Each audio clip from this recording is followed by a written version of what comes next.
Во својата гама Audi има неколку модели што се произведуваат во Кина.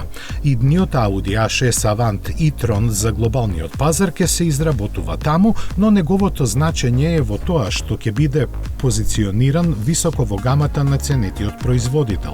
За сега се уште експлицитно не е објавено кога да го очекуваме, но секако нема долго да се чека бидејќи животниот век на сегашниот A6 се ближи кон крајот.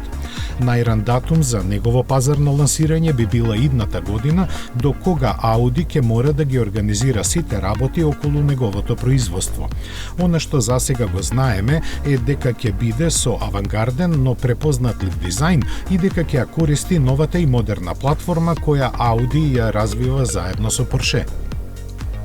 Незината архитектура ќе биде со 800 волти, а силните електромотори ќе понудат перформанси достојни за марката со 4 прстени. Внатрешниот простор секако ќе биде поголем од сегашните бензински и дизел верзии на A6, а цел на инженерите од Инглштад е да се достигне автономија од околу 700 км.